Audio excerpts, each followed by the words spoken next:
as many as a quarter of voters in some small Texas counties might not be able to cast ballots if the federal government allows the new state voter ID law to go into effect.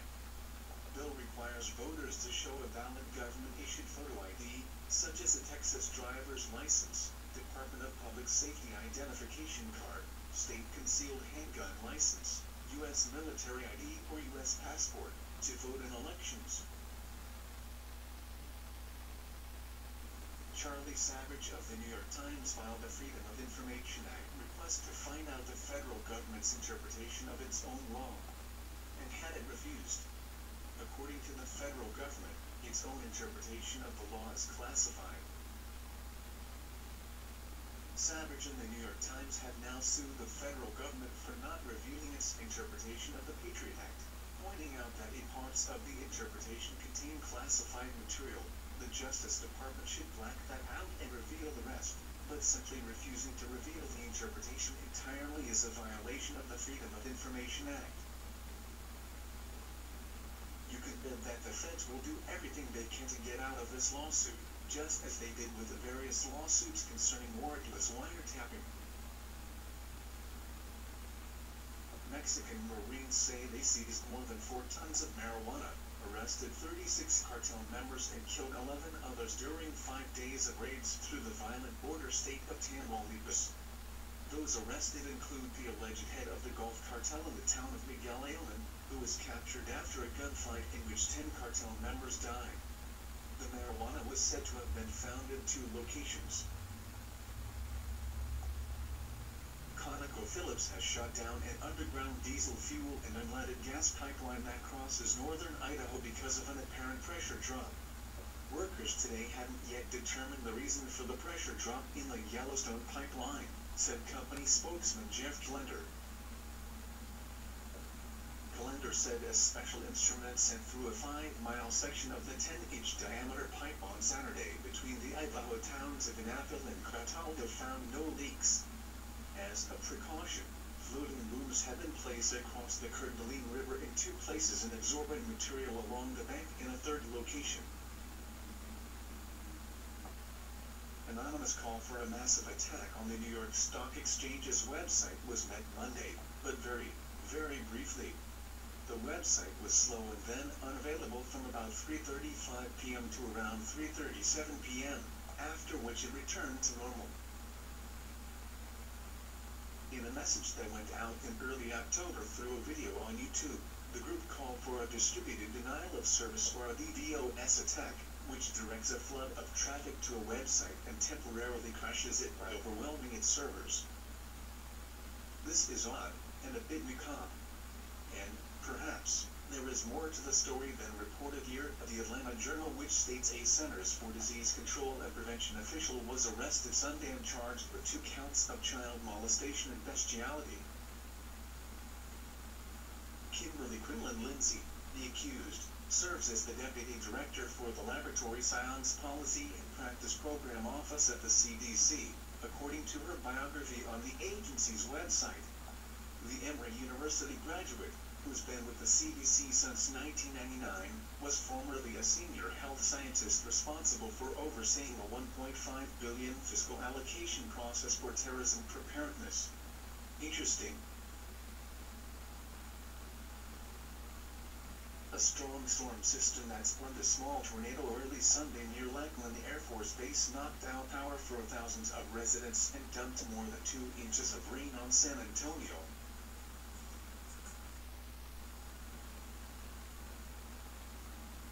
Residents of a Clay County subdivision are cleaning up after what the National Weather Service confirmed as a small tornado passed through early Monday morning. The NWS appeared to be a twister that began as a waterspout over the St. Johns River, then became an EF1 tornado as it moved inland through about 1/2 mile of a Fleming Island neighborhood named Harvest Bend.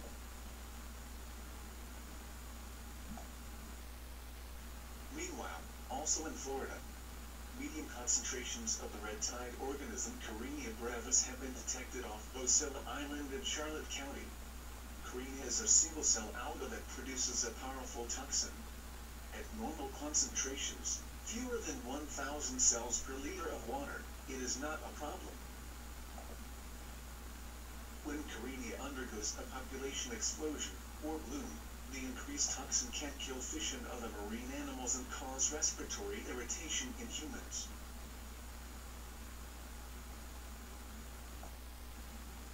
Liam Fox, the UK Defence Secretary, put a close friend with defence-related business interests on the public taxpayer payroll, the Daily Telegraph disclosed.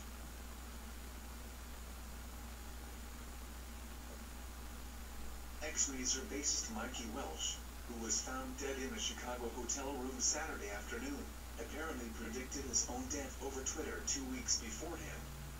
Welsh, who played bass for the rock band from 1998 to 2001, was in Chicago to see Weezer play, and oddly tweeted 2 weeks prior that he dreamed he would die while in Chicago from a heart attack in his sleep.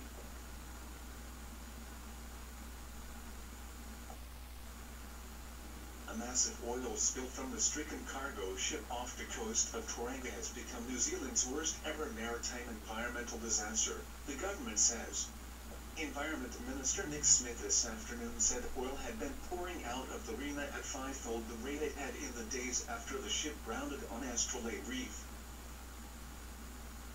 He said significant amounts of oil would start washing up on beaches around Mt Maunganui from tomorrow and into the coming weeks. Environmental Response Coordinator Nick Wynn said oil spills arriving from tomorrow would be much more significant than the clumps that washed ashore earlier this week. This is becoming so usual, these same accidents.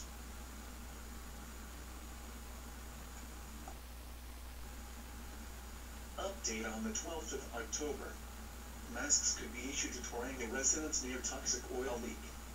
Meanwhile, containers spilled from the Rena have reached shore at Mojiti Island off the coast of Tauranga. About 70 containers fell from the vessel amid heavy seas last night. A steam-powered car, billed as the oldest car in the world that still runs, was sold at the Hershey PA auction late Friday for $4.6 million. It's fueled by coal, wood and bits of paper, and the car takes about a half hour to work up enough steam to drive. The name of the buyer has not been made public.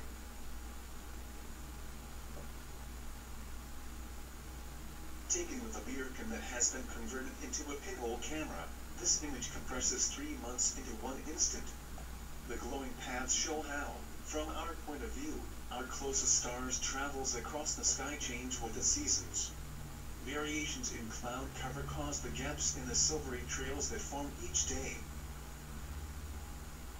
Justin Quinnell left the Kincambere Anthony Gormley's The Angel of the North, the iconic 200-ton, 20-meter-tall steel structure near the A1 road just outside Gateshead in the north of England.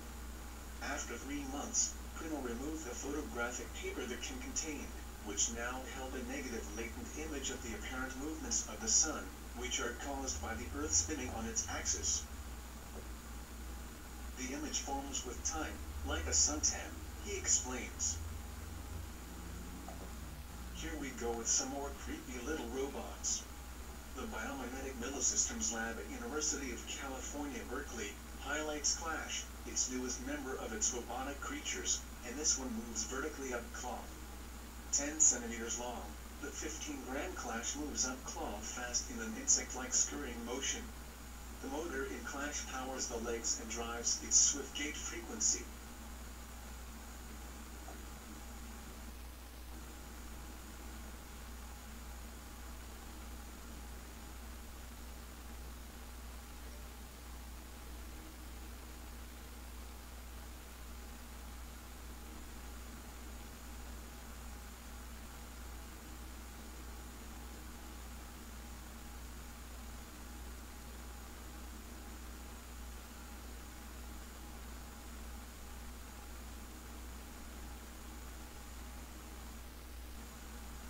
An earlier Amtrak power problem in Kearney caused problems on NJT, but now trains are on or close to unscheduled system-wide.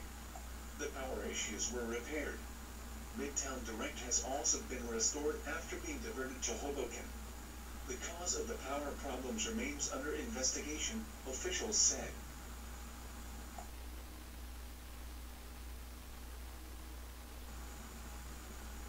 U.S. authorities said they foiled an Iranian-directed plot to assassinate the Saudi Arabian ambassador to Washington, a rare instance where Tehran is accused of fomenting terrorism on U.S. soil. Mohammad Khosei, Iran's UN ambassador, wrote the following letter to the UN Secretary-General to express our outrage over the allegations, calling them politically motivated. The UN ambassador wrote to UN Secretary-General that the Islamic Republic of Iran strongly and categorically rejects these fabricated and baseless allegations, based on the suspicious claims by an individual. Any country could accuse other countries through fabrication of such stories. However, this would set dangerous precedents in the relations among states. Be sure to check out this article, and peel it, like the onion it is. Videos are springing up across the internet showing uniformed members of the New York Police Department in white shirts as opposed to the blue uniforms pepper spraying and brutalizing peaceful, non-threatening protesters attempting to take part in the Occupy Wall Street marches. Corporate media reports that these white shirts are police supervisors as opposed to rank and file. Recently discovered documents suggest something else may be at work. An ingenious method that has remained below the public's radar was started by the Rudy Giuliani administration in New York City in 1998. It's called the Pay Detail Unit, and it allows the New York Stock Exchange and Wall Street corporations, including those repeatedly charged with crimes, to order a flight of New York's finest with the ease of dialing the deli for a pastrami on rye.